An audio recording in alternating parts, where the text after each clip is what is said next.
할렐루야. 예. 사도행전 65번째 성령을 받았느냐라는 말씀으로 은혜를 나누겠습니다. 오늘은 바울이 윗지방, 아볼로가 고린도에 있을 때 바울이 윗지방으로 이렇게 윗지방이 어디냐? 갈라디아와 부르기아를 거쳐서 바울이 에베소에 이르게 되어집니다. 에베소는 지난주에 제가 설명드렸던 것처럼 상업이 발달되어 있었던 부유한 도시였죠. 로마가 지배하고 있었던 큰 도시, 네 도시 중에 하나가 바로 이 에베소라는 도시고요. 이 아시아의 수도 정도가 되어지는 아주 큰 도시입니다. 에베소는 특별히 이방 미신의 가장 핵심을 가지고 있었던 도시였어요. 그 당시에 로마가 지배하고 있었던 모든 나라에 가장 잘 팔리는 부적이 있었는데 그것이 바로 에베소의 부적이었어요. 부적 아시죠? 그전에는 이 부적을 가지고 다녔던 여러 가지 이유가 있잖아요. 부적을 다니고 있으면 어떤 사람의 생사화복에 대해서 그것을 지켜줄 뿐만 아니라 좋게 해준다라는 어떤 미신적이고 주술적인 의미가 있지 않습니까? 그것을 가지고 여행을 가지고 다니면 안전을 지켜준다라는 그 당시에 속설이 있었고요. 부족을 가지고 다니는 사람에게는 자녀가 잘 생기고 모든 가업과 집안 행사와 사업이 잘 되어진다라는 그런 속설들이 여러분 있잖아요. 그래서 그 당시에 가장 잘 팔리는 부적은 에베소 부적이었다라는 그 당시에 이야기들이 널리 퍼져 있었습니다. 더군다나 에베소는요, 이 범법자들이 많이 살고 있었던 지역이었어요. 왜 그러냐면 이 범법자들이 자기의 죄를 도피하기 위하여 그 당시에 도피성이라는 그 성에 들어가면 그 모든 범죄가 그 안에서는 보호함을 받을 수 있었던 이 도피성이 바로 이 에베소 성이었습니다. 특별히 이 다이아나 신전에 들어가면 그 신전 안에 들어가면 어떠한 죄를 범한 사람도 거기에 그 신전 안에 들어가면 거기에서는 살 수가 있었습니다. 그래서 체포할 수 없었던 범법자들이 그래서 죄를 범하고 다이아나 신전으로 피신을 했었던 이 도피 신전이 바로 이 에베소에 있는 다이아나 신전이었어요. 그래도 에베소에 뭐니 해도 이 신전 하나가 있죠. 그것은 뭐냐면 아데미 신전입니다. 이 아데미 신전은요, 지금 아까 말씀드렸던 이 도피 신전인 다이아나 신전과 아데미 신전이라는 것이 같은 말이에요. 도피 신전이라고 이야기할 땐 다이아나 신전이라고 얘기했고, 그들이 그 복을 받거나 또 자신의 운명을 맡길 때에는 아데미 신전, 이 풍요의 신이었었던 아데미 신전에게 나가 제사를 드렸죠. 지금도 세계의 7대 불가사의 중에 하나가 파르테르 신전인데요. 그 신전의 크기는 4배 크기나 되어지는 엄청난 크기를 갖고 있었던 신전이 아데미 신전이 바로 에베소에 있었다라는 거예요. 에베소 사람들은 그래서 최고의 영예, 최고의 영광은 무엇이라고 생각했냐면 이 아데미 신전이다라고 생각했습니다.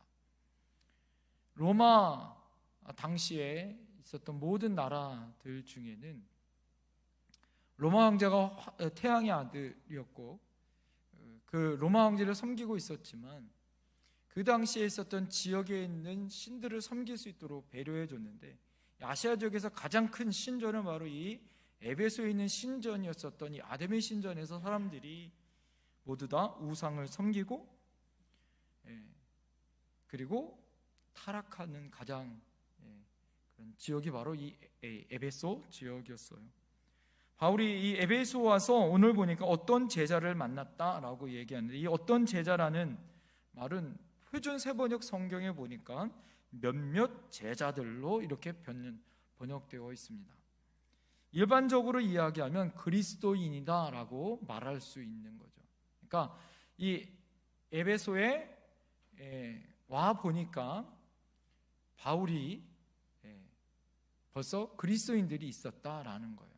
자, 그들에게 바울이 대화하는 장면이 오늘 나옵니다. 그 첫 번째 대화가 무엇이죠? 그들에게 바울이 물어봅니다. 너희가 믿을 때에 성령을 받았느냐라는 질문을 합니다. 그럴 때 오늘 여러분 1, 2절 말씀 다 같이 한번 읽어볼까요? 1, 2절 말씀 다 같이 한번 읽어봅니다. 시작. 아볼로가 고린도에 있을 때에 바울이 윗지방으로 다녀 에베소에 와서 어떤 제자들을 만나 이르되 너희가 믿을 때에 성령을 받았느냐 이르되 아니라 우리가 성령의 계심을 듣지 못하였느니라. 이렇게 이야기합니다. 바울이 묻죠. 여러분이 믿을 때에 성령을 받았느냐라고 묻습니다. 그랬더니 에베소에 있는 몇몇 제자들이 우리는 성령이 있다는 말을 듣지 못했다라고 이야기합니다.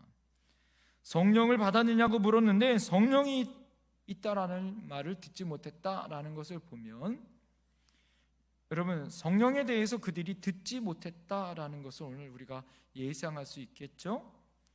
그들이 그리스도임에도 불구하고 성령에 대해서 듣지 못했다라는 것을 보면, 그들이 요한의 세례만은 알고 있었지만 예수 그리스도의 세례는 알지 못한 것들을 보면, 그들은 브리스글라와 아굴라에 전도된 사람이 아니라 그 에베소에 먼저 브리스글라와 아굴라 이전에 누가 있었죠? 오늘 보니까 아볼로, 이 아볼로를 통하여 구원받았던 사람들인데, 그들이 아볼로처럼 성령에 대해서는 알지 못했었던 무지한 사람이었다라는 것을 알 수 있습니다. 그래서 너희가 믿을 때 성령을 받았느냐는 질문의 의미는 여러분 어떤 의미일까요? 먼저 믿을 때란 여러분 그 의미를 우리가 먼저 좀 알아봐야 하지 않을까요? 너희가 믿을 때 성령을 받았느냐라는 이 믿을 때라는 것은요, 두 가지 면에서 우리가 생각해 볼 수 있겠죠? 하나는 성령의 능력은, 성령의 충만함은 아무나 받을 수 있는 것이 아니다라는 거예요. 예수 그리스도를 믿는 사람에게 임하는 거다라는 거예요. 그래서 너희가 믿을 때 성령을 받았느냐라는 것은 예수님을 믿어야지만 그 다음에 뭐가 임한다? 성령이 임한다라는 것을 알려주신다라는 거죠. 너희가 믿을 때에 성령을 받았느냐는 질문은 믿음과 성령의 시간적인 관계에 대해서 분명히 그 관계성이 있다라는 것을 우리가 알 수 있다라는 거죠. 여러분 성도님들은요, 믿음과 성령을 과의 관계를 세 가지로 우리가 알 수가 있겠죠. 첫 번째는 대부분 사람들이 예수님을 믿고 나서 그 다음에 뭘 받아요? 성령의 은혜를 체험하는 시간이 있죠. 그죠? 시간을 따져보면 우리가 예수를 믿고 난 다음에 대부분의 사람들은 성령의 은혜를 체험합니다. 예수 그리스도를 우리가 이성적으로 확신하고 고백하고 난 다음에, 그런 다음에 믿음 생활을 하다가 말씀과 기도를 통하여 어떤 부흥회나 어떤 계기를 통하여 성령의 은혜를 경험하는 그런 믿음과 시간과의 관계성 안에 믿고 난 다음에 성령의 은혜를 체험하는 경우, 이게 첫 번째예요. 자, 두 번째는 어떤 경우가 있을까요? 어떤 사람들은요, 성령이 먼저 임해요. 성령의 강력한 은혜를 받고 난 다음에 예수 그리스도임을 고백하는 경우가 있어요. 그런 사람이 누가 있을까요? 바울과 같은 경우가 있었잖아요. 그죠? 성령의 능력으로 어떻게 했습니까? 바울은 그가 예수 그리스도의 빛을 보고 하나님의 성령의 예수 그리스도의 음성을 먼저 들었던 경우들, 요즘 모슬렘에서 전도되는 경우들을 가끔 우리 선교사님들 통해서 이야기를 들을 때가 있어요. 예수 옛자도 모르는 사람들이 갑자기 꿈에서나 또 어떤 현몽을 통해서 하나님의 부르심을 받아 예수님을 구주로 믿고 고백하는 경우들을 보게 되어져요. 그래서 그러다가 어떻게 해요? 선교사님을 만나게 되어지고 복음을 듣고 훈련을 받고 예수님을 영접하는 경우들을 가끔 보게 되어지죠. 특별한 경우에는 성령의 역사가 갑자기 먼저 임하고 어떻게 합니까? 그 다음에 예수님을 나의 구주로 고백하는 그런 경우에도 성경은 있더라라는 것을 우리가 알 수 있습니다. 그래서 그것도 부인할 수 없어요. 또 어떤 경우가 있을까요? 예수님을 믿는 순간, 예수님을 나의 구주로 영접하는 순간 그 즉시 성령의 역사가 임하는 경우도 있어요, 없어요? 그 즉시 성령의 역사가 임하는 경우도 성경에는 나와 있습니다. 우리가 잘 알고 있는 사도행전 10장에 보면 고넬로 그 가정에 그랬잖아요. 고넬로가 어떤 일이 있었습니까? 요바에서 베드로를 통하여서 하나님의 은혜 가운데 그를 자기 집으로 초대하고 하나님의 은혜 가운데 어떤 일이 벌어집니까? 온 가정의 식구들과 자기 알고 있는 그런 지인들을 모아 베드로의 말씀을 들었을 때 그때 어떻게 했습니까? 하나님의 은혜 가운데 그들이 하나님을 나의 구주로 영접하고 세례받는 순간 그때 성령의 역사가 임했다라는 것을 우리가 알고 있습니다. 그래서 물 세례를 받는 순간 성령의 역사가 임하는 경우도 있다 없다? 있다라는 것을 부인할 수 없어요. 생각해보면 예수님의 제자들도 대부분 어떻습니까? 예수님의 제자들도 3년 동안 예수 그리스도를 어떻게 했어요? 훈련받고 경험한 다음에 그들이 예수님을 나의 구주로 영접한 이후에 어떤 일이 벌어졌습니까? 아까 첫 번째 경우 예수님을 나의 구주로 영접한 순간 그리고 3년 후에 예수님이 부활하신 이후에 마가다라 합방에서 성령이 임했을 때 그 성령의 역사가 임했어요. 아까 말했던 예수님을 영접한 다음에 그 다음에 나중에 성령의 은혜와 체험을 하는 경우였다라는 것을 알 수 있습니다.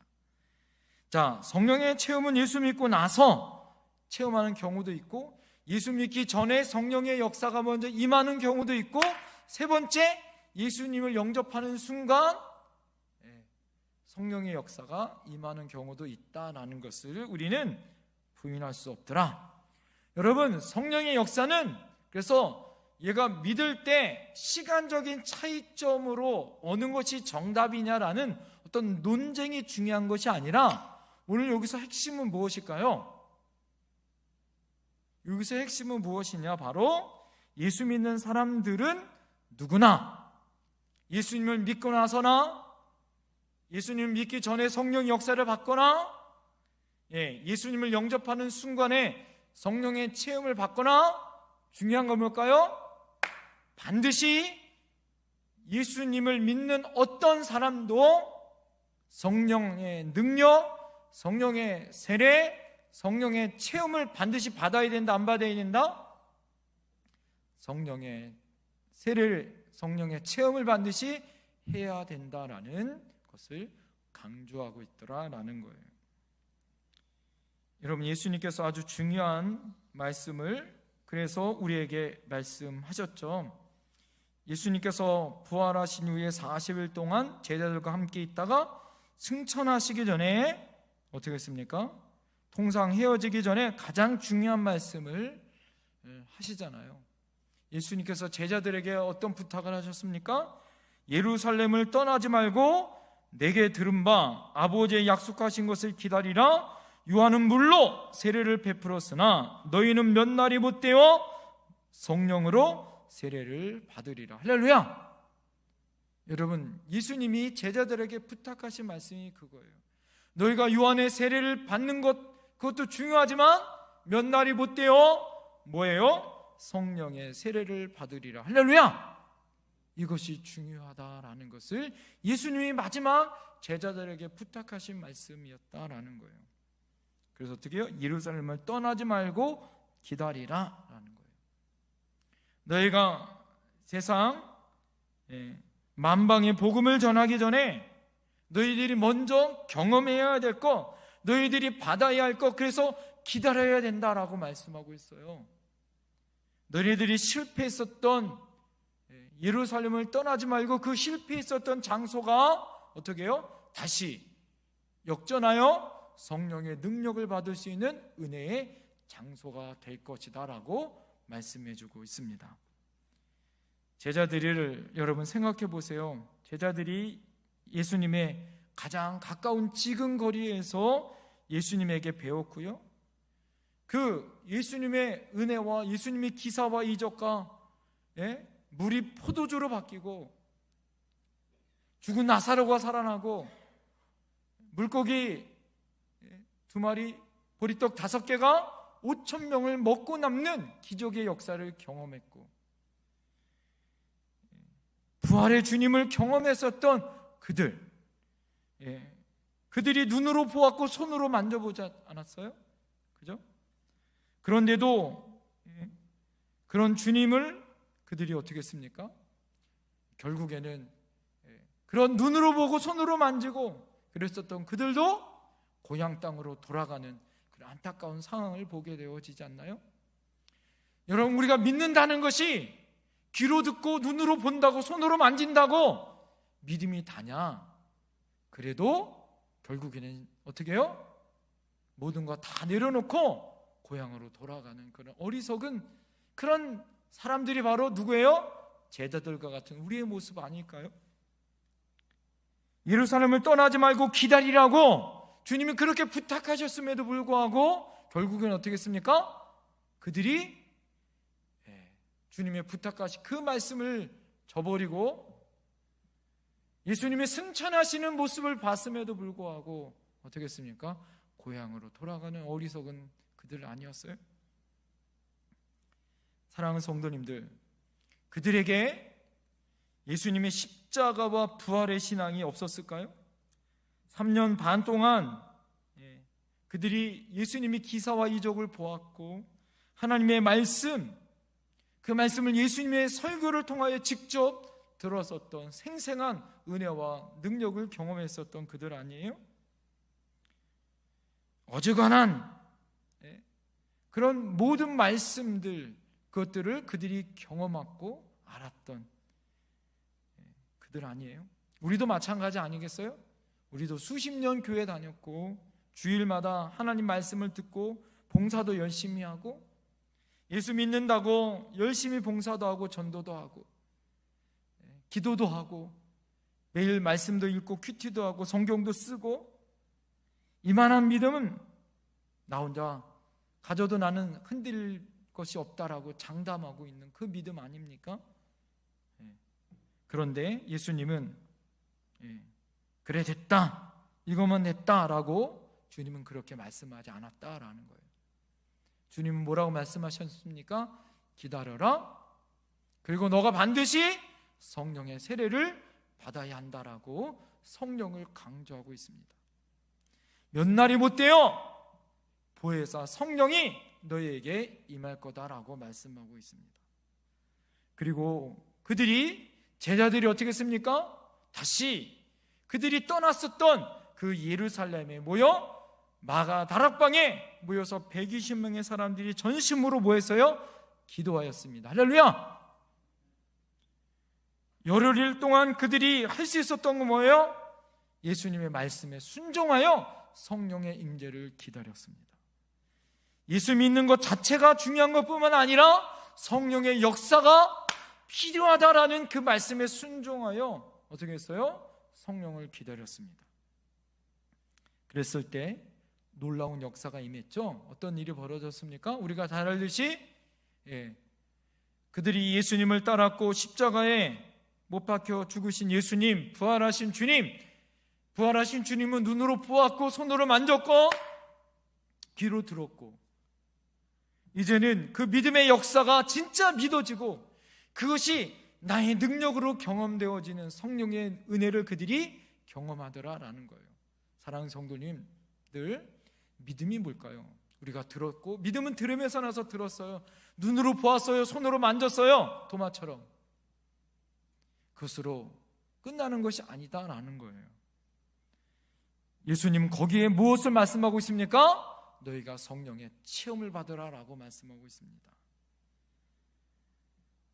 왜 그럴까요? 왜 예수님이 그렇게 교회를 다니고 예수님을 영접한 사람들에게, 제자들에게 그것으로 끝나는 것이 아니다라고 말씀해 주고 계십니다.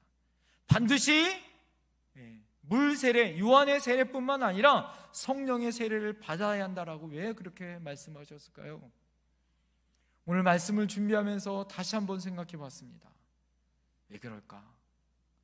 여러분, 왜 그럴까요? 지금 우리에게 필요한 것이 무엇일까요? 하루에 파주만 2,000명이 확진자가 많아지고 이제는 사회적 거리두기가 더욱더 심각하여서 사람을 더 못 만나고 가족 간에도 거리두기와 격리가 되어지고 있고요. 참 힘들고 어려운 이 믿음의 세대 가운데 우리가 무엇으로 살아가야 할까요? 여러분, 이것은 우리가 눈으로 보고 귀로 듣고 그런 믿음을 뛰어넘는 무엇이 필요하냐? 성령의 세례가 필요하다라는 거예요. 왜 그러냐? 왜 성령의 체험이 필요하냐? 사랑하는 성도님들, 믿음은요 머리로만 아는 것으로 끝나서는 안 된다라는 거예요. 가슴으로 뜨겁게, 그리고 너희가 직접 한 사람 한 사람들이 그 하나님을, 그 성령 하나님을 만나고 경험해야 된다라는 거예요. 할렐루야! 이것이 중요하다라는 거예요. 믿음은 머리로만, 귀로만, 눈으로 보는 것, 손으로 만지는 것으로 끝나는 것이 아니라 직접 그 뜨거우시고 지금도 살아계시고 지금도 역사하시는 성령의 능력을 반드시 경험해야 된다라는 거. 할렐루야! 그리고 그 경험이 어제 경험이 아니라 오늘 이 순간 매일매일마다 나의 삶에 매일 그 성령의 능력이 임해야 된다라는 거. 할렐루야! 이것이 중요하다라는 거예요. 여러분, 지금 이 세대, 이 믿음의 세대 가운데 무엇이 필요할까요? 말씀을 들어도 뭐예요? 곡하지 아니하고 찬양을 들어도 춤을 추거나 마음이 냉랭해지는 세대 가운데, 사회적 거리두기가 하나님과의 거리두기처럼 험하여지는 이 세대 가운데 여러분, 우리에게 무엇이 필요할까요? 성령의 능력을 우리가 매일 경험하는 세대가 필요한 세대가 된다라는 거예요. 사랑하는 성도님들, 오늘 말씀을 준비하면서 우리가 성령의 능력을 받아야 진정 살아있다라는 믿음의 그 은혜를 우리가 경험하게 된다라는 것을 다시 한번 고백되어집니다. 믿음이란 단순히 인간의 자유의지로 결심하고 되는 것이 아니라 그것만으로는 부족해요. 믿음이 여러분 내 의지대로만 지킨다고 되는 것입니까? 성령의 은혜는 내 의지가 꺾이고 나는 할 수 없습니다 라고 그것을 주님 앞에 내어놓았을 때 주님이 그때 책임지시고 붙드시고 이끌어 가시는 거예요. 어떤 사람은 말씀보다 말씀을 듣다가 성령의 체험을 하기도 하고, 어떤 사람은 기도하다가 성령을 체험하기도 합니다. 너희가 믿을 때에 성령을 받았느냐라는 질문은 단순히 에베소 교회만이 질문이 아니다라는 거예요.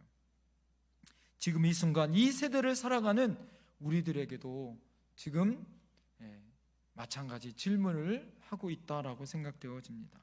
성도님들, 다시 한번 여러분에게 묻고 싶어요. 믿을 때에 성령을 받으셨습니까? 성령 받는 사람들은 결코 흔들리지 않습니다. 조그만 미풍이 불어도 이리저리 흔들린다는 것은 믿음의 뿌리가 어떻게 해요? 깊이 내리지 못한 까닭입니다. 성령 받으면요, 어떠한 일이 있어도요 흔들리지 않아요. 오히려 성령의 깊숙한 뿌리로 더 성령의 은혜 가운데 그 안에 기쁨이 있고, 그 안에 감사가 있고, 그 안에 하나님의 영광을 찾게 되어지는 거예요. 여러분, 이 세대가 정말 힘들고 어려운 세대가 살고 있어요. 두렵고 걱정인 세대를 살고 있습니다.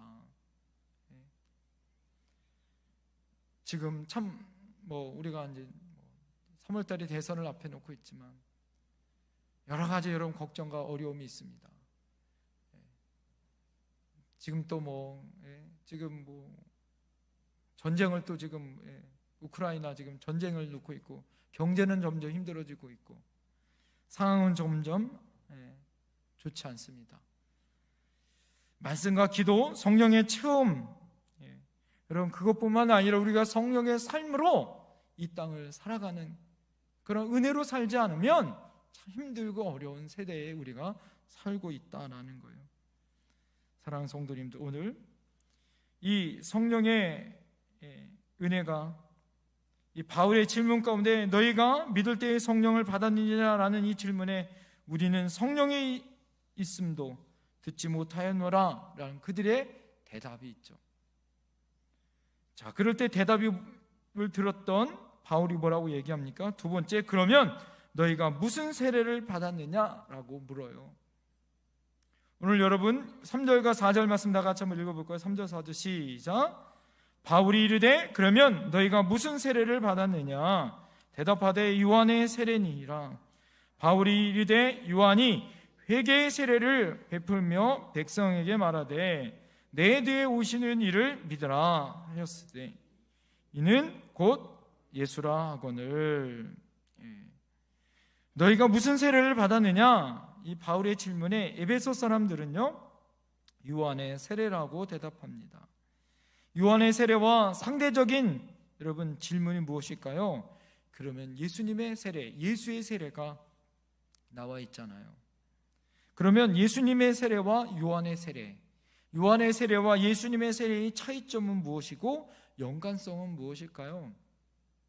오늘 4절에 바울이 이르되 요한의 세례는 특징이 있어요. 요한이 무슨 세례를 베풀었어요? 회개의 세례를 베풀었다라고 얘기합니다. 그리고 요한이 하는 말이 뭐예요? 내 뒤에 오시는 이를 믿으라 하였다라고 이야기합니다. 이 말씀은 마태복음 3장 7절부터 12절 말씀에 보면 요한이 설교하는 장면이 나와요. 그 설교는 아주 살벌합니다. 거기에 나오는 장면들이 무엇이냐면 이 독사의 자식들아 라고 이야기해요. 도끼가 나무 뿌리에 놓여 있다. 열매가 없으면 찍어 불에 던지겠다라는 이야기, 살벌한 말씀이 나옵니다. 그러면서 요한이 위협적인 설교가 분명한 목적이 있어요. 3장 8절에 보면 마태복음 3장 8절에 뭐라고 얘기하냐면 회개에 합당한 열매를 맺으라 라고 회개를 이야기해요. 너희가 그렇지 않으면 도끼가 나무 뿌리에 놓여 있고 열매 없으면 찍어 불에 던질 거다라고 요한이 강력하게 회개를 촉구하는 장면이 나옵니다. 바로 심판이 있을 거다라는 거예요. 너희가 회개하지 않으면 반드시 심판이 있을 거다라는. 그래서 요한의 분명한 설교의 목적은 무엇이었냐? 3장 11절에 보니까 나는 너희로 회개케 하기 위하여 물로 세례를 주거니와 이렇게 얘기해요. 그러니까 요한의 세례는 회개를 주는 목적이 있었다라는 거예요. 마태복음 3장 11절에 내 뒤에 오시는 이는 누구냐? 바로 예수님을 말하고 성령과 물로 세례를 주신다라고 요한이 말해요. 그러니까 요한은 자신의 세례와 예수님의 세례를 분명히 예언하였고 예수님도 뭐라고 얘기했습니까? 보혜사 성령을 의미합니다. 자, 요한과 예수님 세례는 반드시 차이점이 있었죠. 요한의 세례는 예수 믿고 회개해야 되는 회개의 세례를 의미하는 거. 할렐루야! 사랑하는 성도님도 우리도 이 요한의 세례가 필요한 줄 믿습니다. 우리가 요한 세례, 회개의 세례가 필요한 거예요. 할렐루야! 그뿐만 아니라 예수님의 세례가 필요한 거죠. 예수님의 세례는 물과 성령의 세례예요. 우리가 신앙생활할 때 회개가 필요합니다. 또 하나, 여러분, 물과 성령의 세례가 필요하죠. 여러분, 이것을 요한의 세례와 예수님의 세례를 비유한다면 어떤 거와 같냐면, 제가 어렸을 때 서커스를 구경하러 갔어요. 이게 서커스의 가장 큰 하이라이트는 뭔지 아세요? 지금도 뭐 동춘 서커스단이 지금도 활동하고 있는지는 모르겠어요. 근데 제가 어렸을 때 어머니하고 저희 형님하고 아버지하고 이렇게 아마 그 서커스단 구경하러 갔는데, 그 서커스에서 하이라이트는 뭐냐면 이 줄을 매달아 놓고요, 어떤 사람이 이 양쪽에 줄을 매달아 놓고 줄을 넣고 이렇게 그네 있잖아요, 공중 그네. 한 사람이 그네를 타고 확 가다가 어떻게 해요? 또 그네 하나를 공중 제비를 하고 그 그네를 탁 갈아타는 게 있어요. 그죠? 자, 그랬을 때 어떻게 되냐? 그때 어떤 사람이 또 거기에서 소를 딱 잡아주잖아요. 그죠? 또 그래서 옮겨가고. 그처럼 요한의 세례는 이 두 가지의 그네 중에 한 그네를 타고 가는 거예요. 요한의 세례는 세 개의 세례, 회개의 세례죠. 그 다음 단계로 넘어가려면 반드시 손을 놓고 다음 단계로 넘어가야 되는 거예요.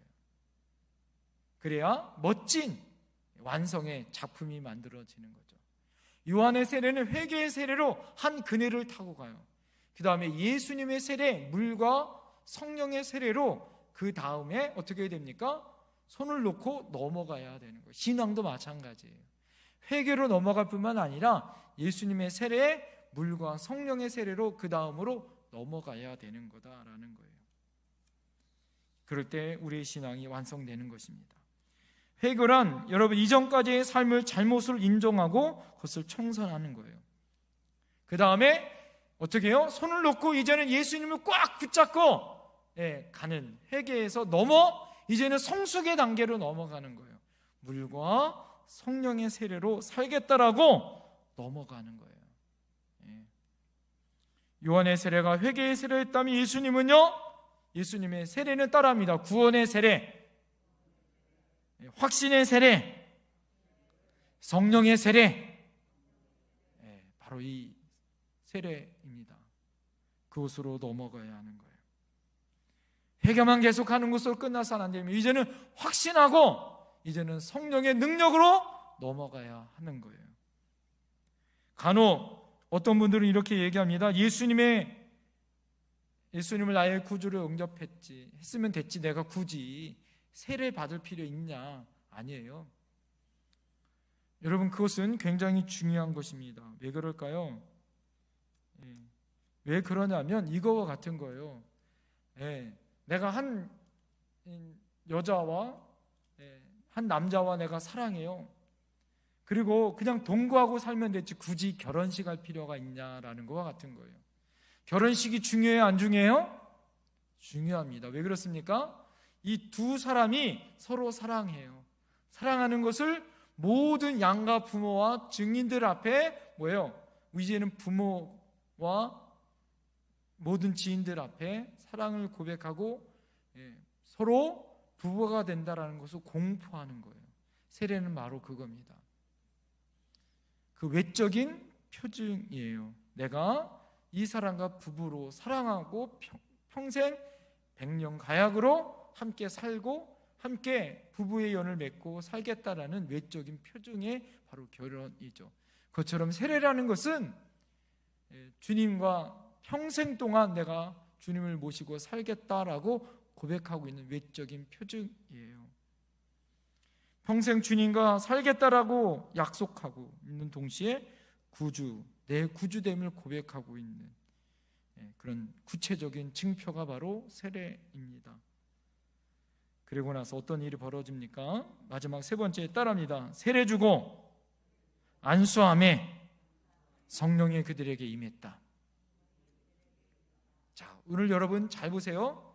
요한의 세례에서 예수님의 세례 그들이 넘어갈 때 어떤 역사가 벌어지냐? 바울이 그들을 향하여 안수하였을 때 어떤 일이 벌어졌어요? 놀라운 하나님의 성령의 역사가 임했다라는 거예요. 여러분 5절부터 7절 말씀 다 같이 한번 읽어볼까요? 5절부터 7절 시작. 그들이 듣고 주 예수 이름으로 세례를 받음에 바울이 그들에게 안수하며 성령이 그들에게 임하심으로 방언도 하고 예언도 하니 모두 12사람쯤 되니라. 오늘 바울이 여러분 자세히 설명하여 요한의 세례만 받은 사람들이 바울의 말을 듣고 주 예수 그리스도로 세례를 받았습니다. 예수님의 세례를 받고 난 다음에 그들에게 안수하였어요. 그랬더니 어떤 일이 벌어집니까? 그들에게 성령이 임하는 놀라운 역사가 임했다라는 거예요. 오늘 여러분 언뜻 보면 스치는 생각이 있죠. 그럼 안수와 성령의 그런 연관성은 무엇인가? 여러분 먼저 안수라는 것은 뭐예요? 일반적으로 손을 타인의 몸에 얹으면 얹어 기도하는 것, 이게 바로 안수예요. 흔히 머리에다 손을 여러분 얹고 안수하는 것, 때로는 병자를 위해서 안수하였을 때 아픈 부위에 손을 얹어 안수하는 것, 여러분 그것이 안수입니다. 여러분 안수는 대개 두 가지 의미가 있어요. 어떤 능력이나 권능이 한 사람에게 나타난, 그리고 그 능력이 다른 사람에게 전달되는 의미가 한 가지 의미가 있고요. 또 하나의 의미는 무엇이냐? 영적인 자격을 인정하는 외적 표시의 그런 의미가 있습니다. 전자의 경우 같은 경우에는 뭐예요? 오늘 이 요한의 세례를 받았던 사람들에게 바울이 안수하였을 때 그 능력이 임하죠. 병 고치는 능력 있잖아요. 그죠? 안수하였을 때 방언도 나타나고 예언도 나타나고 병자들이 낫고 눈을 뜨고 그런 기사와 이적이 나타나는 경우. 또 후자의 경우는 어떤 분이에요? 여러분 안수 집사님들을 인정할 때 안수를 임하잖아요. 그죠? 장로님들, 목사님들이 안수기도 받고 난 다음에 그 안수를 통하여 뭐예요? 어떤 직임을 받는 경우, 그것을 인정하는 경우를 여러분 안수를 통하여 나타납니다. 목사 안수, 장로 안수, 안수 집사의 경우를 말하는 거예요. 그런데 오늘 보니까 성령이 임했을 때 어떤 일이 벌어지냐? 방언도 임하고 예언도 임했다라는 거예요. 자, 그런데 오늘 여러분 우리가 중요한 것이 있어요. 그렇다면 안수가 성령이 임하게 할 때에 어떤 능력을 나타내는 수단이 되느냐라는 거예요. 많은 사람들이 안수받고 성령받고 안수받고 능력받고 안수받고 병 고치는, 그래서 어떤 분들은 안수의 능력만을 쫓아다니는 사람들도 있어요. 어떤 목사님들이 안수의 능력이 있다, 어떤 사람이 안수받으면 기적이 나타난다, 안수 받는 분들도 있습니다. 그런데 여러분 더 중요한 것이 있죠. 그 사람이 안수의 능력이 있는 것이 아니라 뭐예요? 아까 말한 것처럼 안수의 능력의 첫 번째는 전달하는 능력이에요. 그 사람이 능력이 있는 것이 아니라 그 능력은 어디서 비롯돼요? 하나님의 능력에서부터 비롯되는 거예요. 할렐루야! 그것을 여러분 결코 잊으면 안 되는 거예요. 그러니까 그 분이 능력 있는 분이기도 하죠. 왜? 그 안수에 하나님의 능력을 전달해주는 능력이 있는 분이기도 해요. 그렇지만 그 능력은 어디서부터 비롯된다는 걸 여러분 결코 잊으면 안 돼요. 하나님에게서부터 비롯된다는 걸 잊으면 안 돼요. 어떤 분들은 그 사람에게 맹종하는 분들이 있다라는, 이건 잘못된 거다라는 거예요. 믿습니까? 하나님에게 능력이 있는 것이지 그 사람에게 능력이 있는 거 아니에요. 할렐루야! 그것을 여러분 결코 잊으면 안 되는 거예요. 그래서 어떤 분들은 그래서 안수 기도 때문에 그래서 어떤 감정적이거나 심리적으로 그렇게 여러분 되는 분들도 있어요. 그런데 더 중요한 것은, 그래서 안수 받을 때 누구에게 의지해야 될까요? 여러분 안수가 능력이 되기 위해서는 그 사람에게 능력이 있는 것이 아니라 어떻게 해요? 하나님에게 능력이 있어야 되는 거. 할렐루야.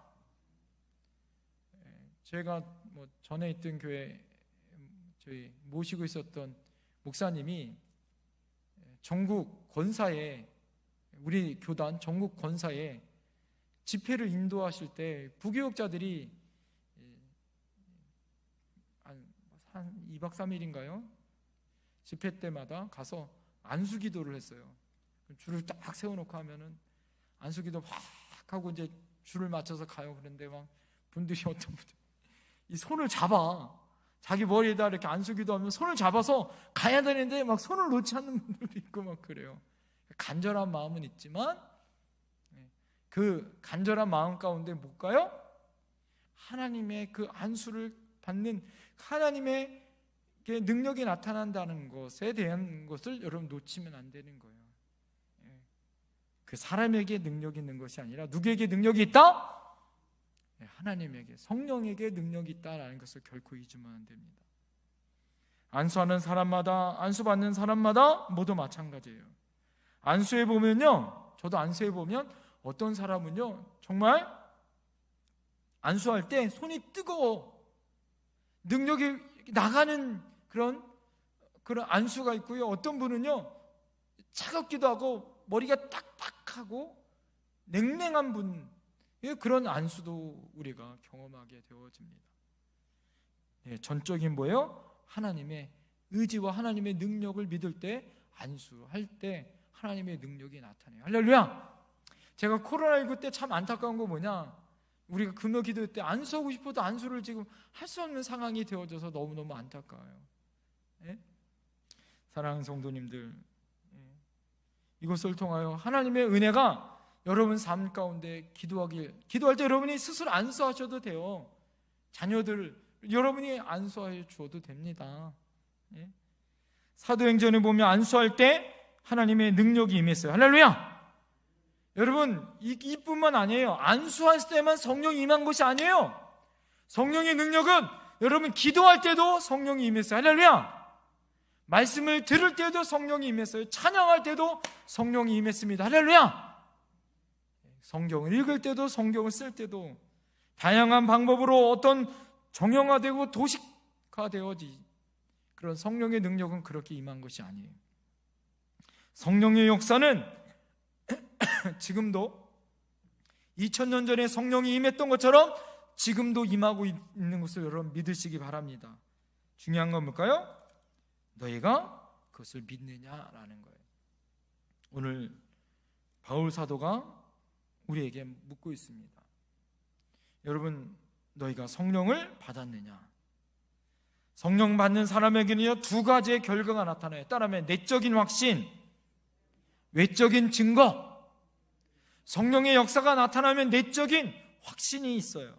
어떤 경우에도 흔들리지 않습니다. 단단해요. 할렐루야.